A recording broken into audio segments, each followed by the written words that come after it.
Hey everyone, and welcome to the start of another reading vlog. So this is going to be my spoiler-free reading vlog for Elantris by Brandon Sanderson. So if you've been watching my channel for a while, then you might have noticed that I have gradually been making my way through Brandon Sanderson's COSMERE books. I read Mistborn last year, the original Era 1 trilogy. I haven't read Era 2 yet, that is also on my list, but then recently I read Warbreaker by Brandon Sanderson, which is currently a standalone, and Elantris is also currently a standalone, but I know that both Warbreaker and Elantris are eventually going to be turned into series, and I feel like that was a very rambly introduction, so I'm sorry about that. But yeah, I made a start on Elantris last night. I am currently 75 pages in. I'm about to start chapter 7, and I am really enjoying this so far. I wasn't sure what to expect because I know that this was the first book that Brandon Sanderson published. For anyone who doesn't know, this book is set in a country called Arelon, I think is how it's pronounced. I'm gonna have to keep referring to my notes because there are a lot of names that I'm gonna forget the name of. But yeah, so there are two cities in this country called Elantris and Kay. And Elantris used to be the capital city, but now Kay is the capital. And that's because there used to be this magic called the Shayod. And this magic used to affect people at random, and it would turn them into demigods, and those people would go and live in the city of Elantris, and the people of Arelon used to, I think, worship them. However, that magic has now failed, and so anyone now who is affected by the Shayod is turned into a kind of monster. It's kind of like a disease. They are still sent to live in the city of Elantris, however, Elantris is not a very nice place to live anymore. It's basically become rotten and very derelict, and so these people are forced to live there until they die, except that they don't really die. It's very hard to explain. We follow a few different characters, but there are three main perspectives. There's Raoden, who's the prince of Arelon, and he has been affected by the Shayod and has been sent to live in Elantris. We also follow a princess called Serene, who is from another country called Teod, and she is engaged to Raoden.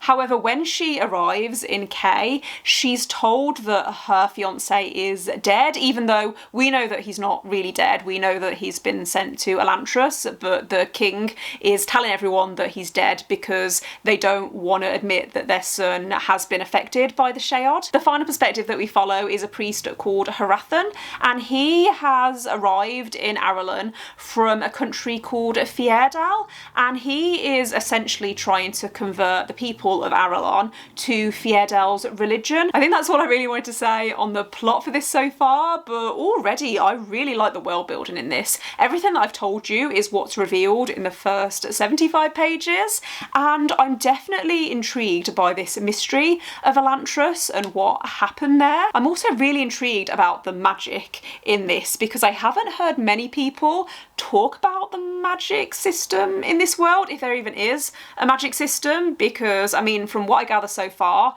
magic has become corrupted, and I don't know whether the reason that I haven't heard many people talk about the magic in this is because it's a spoiler and that's something that you learn as you read the book, but I know that Brandon Sanderson usually does a very good job with magic systems, at least based on the other books that I've read by him. So to summarise, I'm very excited to carry on reading this. I don't think I'm going to be able to read any more tonight because I am going to an event thing with work, so I'm probably not going to get back until God midnight, but I should hopefully be able to read some more tomorrow, and then I can update you once I'm a little bit further in.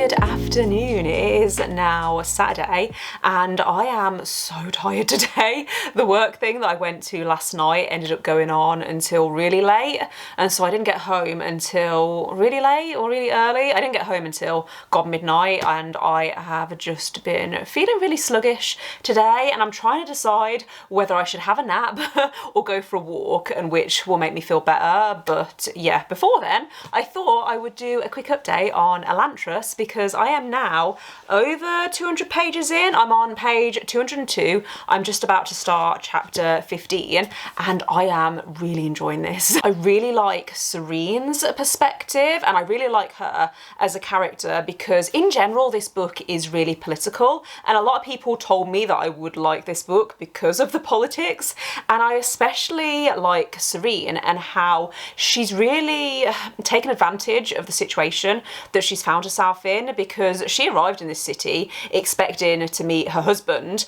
only to find out that he's dead, even though we know that he's not really dead. And the king doesn't have very high expectations of her because she's a woman, and so she really takes advantage of that and she plays on that. Yeah, she's acting like a bit of an airhead, and the king is obviously really underestimating her, but in reality she's really smart, and she doesn't agree with what Hrathen is trying to do with converting the people of the city to his religion. There's been a couple of scenes actually between Serene and Hrathen that have just made me laugh, and yeah, like I said, I'm really enjoying it so far. But I mean, we expected me to, didn't we? Because it's Brandon Sanderson, and I have enjoyed every single Brandon Sanderson book that I've read so far. Speaking of Hrathen though, I do think that he's a very interesting character, because I don't think that he's good or bad. I mean, maybe he will eventually fall on one side over the other, but at the moment I think that he's just quite a complicated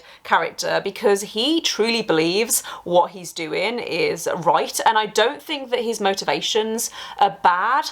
I think that it's just the situation is so political and it's so complicated. It's almost like at the moment there's these two separate storylines that are running side by side, because you have the situation in Elantris with Raoden and how he's trying to navigate this city. There's all of these different gangs in Elantris, and so Raoden is trying to integrate himself into that. I don't want to go into too much detail because of spoilers, but it's really interesting that you have that situation, but then next door, in the city next door, you also have this very complicated political plot, and at the moment they do feel quite separate, but also there's links, and I'm really interested to see how it all comes together. Hello.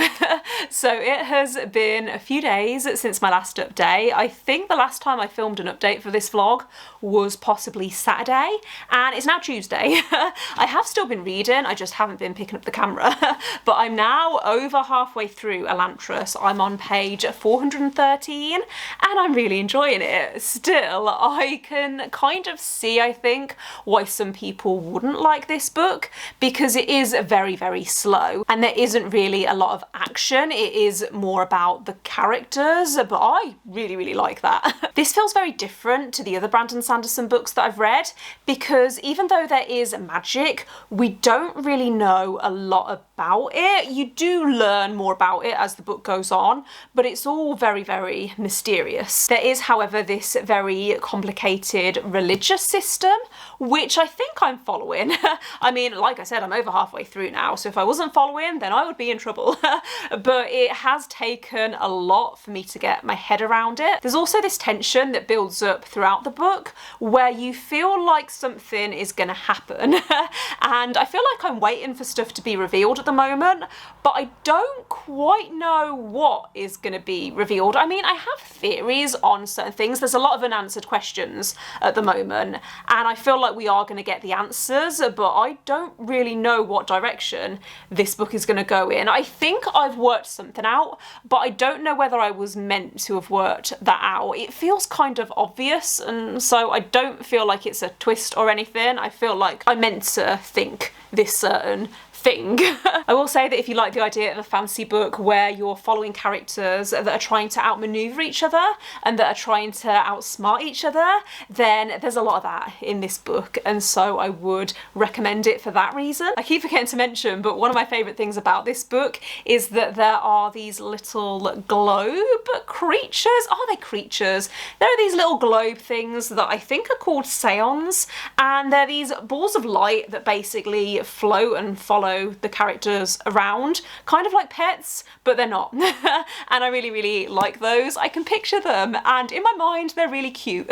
So I have less than 150 pages left to go of Elantris, and I am a little bit confused at the moment because I have no idea how this book is going to end, and I don't even really have any predictions. I mean, there are a few different directions that this book could go in. I think I mentioned actually that there was something that I thought was going on, and it turns out I was right. However, then something else happened that I didn't see come in, and so that's thrown a whole other spanner in the works. Sorry, I think that was just my phone going off. Yeah, I am really enjoying it. I think that if I was to make a prediction as to what I'm going to end up rating this, it's somewhere between a 4 and a 5 stars at the moment. I think it does really depend on how this ends and how things are wrapped up, because I'm really hoping that we get a neat ending. I mean, this is currently a standalone, so I am expecting all of our questions, or all of my questions,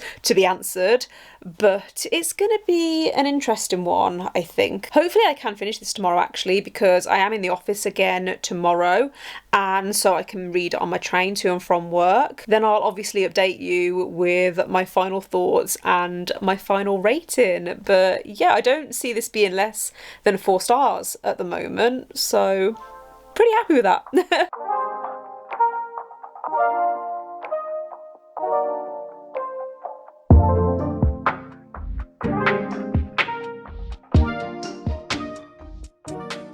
Good evening. So I am here to wrap up this vlog because I finished reading Elantris last night, and I'm gonna go with a 4.5 star rating for this. I'm gonna give it 5 stars on Goodreads, but I think in terms of like the rating that I feel it should be in my mind, it feels like 4.5 stars, mostly because in relation to how I felt about the other Brandon Sanderson books that I've read, this comes above Warbreaker but below Mistborn, and I gave all of the Mistborn books 5 stars, and then I gave Warbreaker 4 stars, so 4.5 is somewhere in the middle.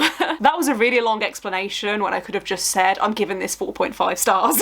But I really enjoyed this. I really liked how this was a very slow burn, but you still get that progression of the story, and I really liked the character development actually of the 3 main characters. I did think that there were quite a lot of side characters, and sometimes I would get a little bit confused about who was who. Yeah, I think maybe I would have benefited from having some sort of character list just so I could check who was who, because sometimes a character would have quite an important part in the story and I would be racking my brains trying to think who they actually were. I did actually want to talk through some of the very, very minor issues that I had with this book. So the first is that there was a little bit of miscommunication within the plot, and it was mostly because the characters at certain points were in different places, and so yeah, sometimes one character would know something that another character didn't know, and instead of telling the character that they knew this thing,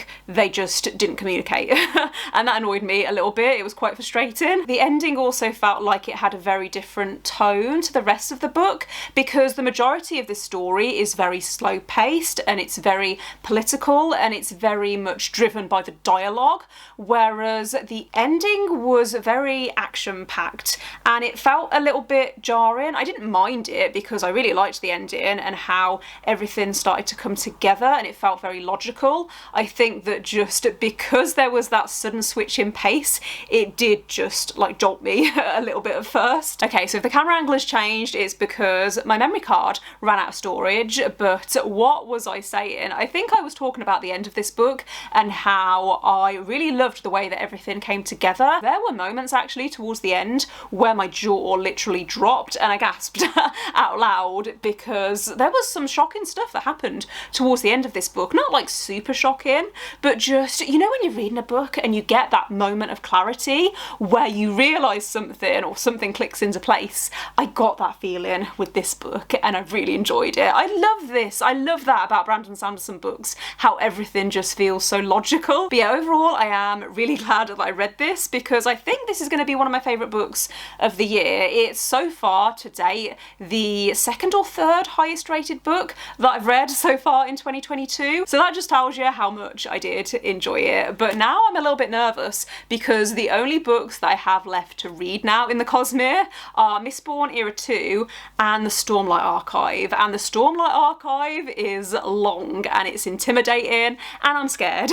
But I think I am going to try and read both of those series, or I'm going to try and start both of those series maybe towards the end of the year because I feel like I need a little bit of a break now from Brandon Sanderson. I might try and read some of the novellas actually. I think there's a novella actually in the Elantris world that I'm obviously interested in reading. So yeah, like I said, 4.5 stars. I am gonna end the reading vlog here though and say thanks for watching. If you've made it this far, let me know in the comments if you've read Elantris and what you thought of it, and don't forget to give this video a thumbs up if you liked it and click subscribe if you haven't already, and I will see you next time. Bye.